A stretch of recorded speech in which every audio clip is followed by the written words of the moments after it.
Nous sommes toujours en direct sur TV Finance et Boursorama.com. Il est 9h03 et il est temps de jeter un œil sur l'ouverture de la Bourse de Paris auprès de Christophe Douane, stratégiste marché auprès de Buy Trading. Bonjour.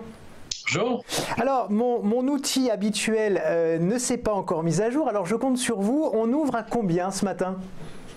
Alors écoutez, moi j'ai un plus 0,80 à l'ouverture on est, ouais, c'est vrai que c'est pas, j'ai pas non plus, je suis à 5010 à l'ouverture. Alors, qu'est-ce qu'on juste au-dessus des 5000. Bien. Alors, qu'est-ce qu'on peut en conclure après une journée extrêmement compliquée hier? L'annonce de l'Italie et de son bras de fer contre l'Union européenne, c'est dur. Oui, en effet, il y a vraiment rien de bien nouveau en fait. Si on regarde bien les sujets sur lesquels dont on parle de l'Italie, on parle des États-Unis, de Trump, tout ça traîne dans les tuyaux depuis quelques mois maintenant.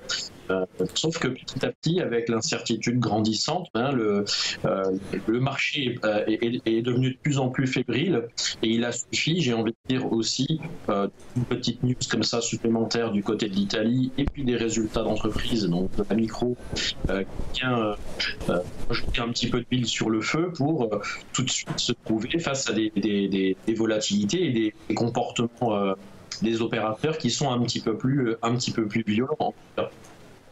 Oui. Alors qu'est-ce qu'on peut attendre aujourd'hui et puis même d'ici la fin de la semaine finalement, puisque ça n'a pas l'air de... Bon là ça remonte un tout petit peu, vous venez de le dire, mais enfin est-ce que vous êtes optimiste ? Je ne suis pas super optimiste, en tout cas à court terme. Pourquoi ? Parce que c'est vrai qu'on a plus 0,8 à l'ouverture, mais c'est tout à fait le style de rebond technique qu'on peut retrouver tout à fait à l'ouverture des marchés, sur un marché aussi baissier comme on peut le voir depuis quelques temps. Le truc, c'est qu'il faut se tourner plutôt vers des éléments techniques et des éléments factuels. Et là, on peut d'ores et déjà tirer pas mal de conclusions sur... J'avais parlé déjà depuis de nombreuses semaines, et ça s'est passé la semaine dernière, c'était la rupture des 5250 qui a été extrêmement violente. On a essayé de revenir au contact et on a été rejeté à nouveau très violemment pour cette fois-ci repasser sous la zone des 5030 hier. La prochaine zone sur laquelle il va falloir faire très attention, bon, il y a la zone psychologique des 5000 qui est toujours un petit peu travaillée, comme toutes les zones psychologiques, les chiffres ronds, mais la zone vraiment à ne surtout pas franchir, qui pourrait remettre en tout cas l'impulsion qui avait été donnée un petit peu en amont de l'élection présidentielle de Macron. Je ne sais pas si on se vous rappelle de cette période-là, mais si jamais on repasse maintenant sous les 4900, on risque, en tout cas à court terme, d'avoir une porte ouverte vers les 4500. Mais même encore, si on venait à rompre cette zone des 4900, on en est encore un peu loin, mais on peut y arriver très vite dans des schémas baissiers comme ça. Si on prend sur du long terme, on voit qu'on est très très à l'abri encore. On est sur du long terme et du moyen terme, voire du très long terme. On est sur vraiment un mouvement très bullish, très construit, très haussier.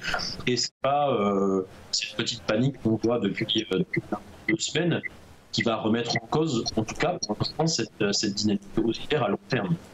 Oui, on le voit là, on est à plus 0,50%, 4992 points. Du coup, est-ce que l'Italie va continuer de peser ou est-ce qu'on en est sorti, on passe à autre chose ? Je pense il y a une news qui tombe, ok, ça vient donner un petit peu de volatilité, ça vient éventuellement de donner la volatilité suffisante pour venir casser un support ou franchir une résistance. Là, en l'occurrence, c'est des supports qui ont lâché, qui ont permis ça. Ce que ça vient faire, ça vient rajouter un petit peu d'incertitude, un petit peu de tension sur les marchés, là où il y en avait déjà un petit peu.